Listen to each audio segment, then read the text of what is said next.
Joining us now to talk about it, we have Caitlin Collins, CNN White House correspondent, Shan Wu, he's a defense attorney and former federal prosecutor, and now a CNN legal analyst, and Errol Lewis, CNN political commentator. Great to have all of you. Happy Friday. Shan, when you look at this, what happens when Robert Mueller is faced with these questions, when Mueller is asked to go into more about these instances of possible obstruction, and when faced with the question that we do understand Democrats want to ask, which is, if a regular citizen engaged in these activities in a way that fits this fact pattern, would an ordinary citizen be indicted? What does Robert Mueller say to that? Well, I think the key for the Democrats really is how they ask Mueller these questions. He's a former prosecutor as well as FBI director.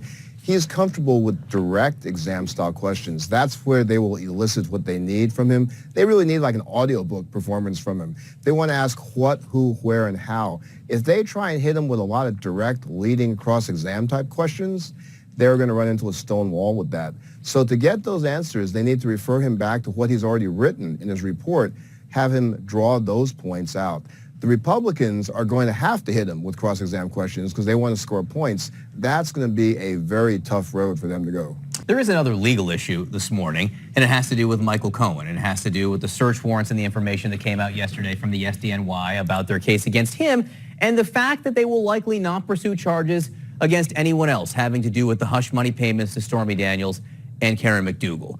You are fascinated by one exchange. We have evidence here of communication between Michael Cohen and Hope Hicks, right? And we have actual words. I think this is helpful. I mean, I think, Shan, listen to this. I mean, this is from the federal search warrant, okay? And you hear there were multiple exchanges between Michael Cohen and Hope Hicks, who was, one of the president's top confidants during this time. This is 3 days before the election. We now know how hard they were trying to keep this information about the hush money payments to Stormy Daniels and Karen McDougal away from voters because they knew that this would affect how voters felt about Donald Trump. Here is one example. The next morning, on November 5th, 2016, at approximately 7:35 a.m., Michael Cohen texted Hope Hicks, "So far, I see only 6 stories, getting little to no traction." Hicks responded, "Same. Keep praying. It's working." And so, Shan, they knew that voters would be interested in this information. Why doesn't this run afoul of the federal election campaign law? Oh, I think it does. I think while we may hear the president's team, if they address it, say this is big vindication, there are no further charges of anyone in his organization, I think at the end of the day, the criminal culpability rests squarely where it started, where Michael Cohen placed it, on Trump's shoulders. I think the nexus of the timing of these calls and the texts make it crystal clear who's directing it. I think it calls into legitimate question whether Hicks was really being truthful or not.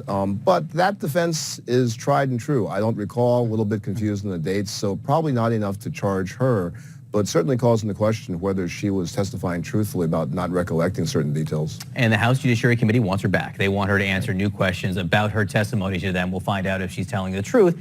And again, there are phone calls between President Trump and Michael Cohen, or then candidate Trump and Michael Cohen, all kinds of phone calls around the time that this deal was made that just go to the idea or the proof that the president was lying when he told America, as president, by the way, that he had nothing to do or no knowledge of these payments. Let's just play that one more time.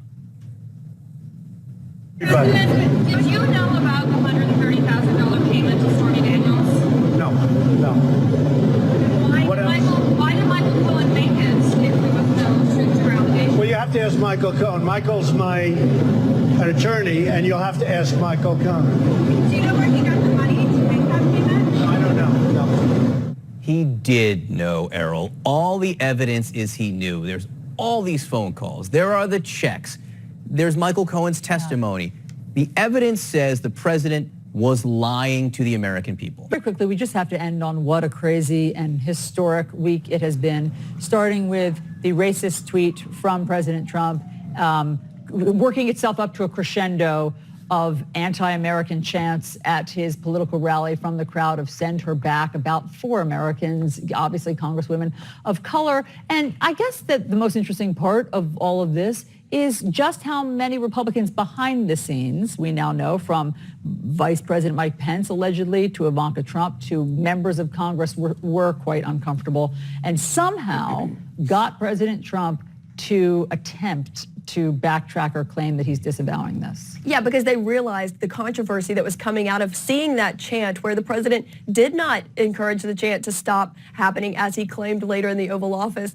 And so, of course, Mike Pence was hearing an earful from Republicans. The president's allies were calling his daughter and people in the White House urging him to back off that chant. And that's why you saw the president try to make that comment. But, of course, the video shows that the president's actions were actually not what he said they were. And it really goes back to even watching that Michael Cohen video where the president is saying he didn't know about those payments. And then later, of course, it shows that he did.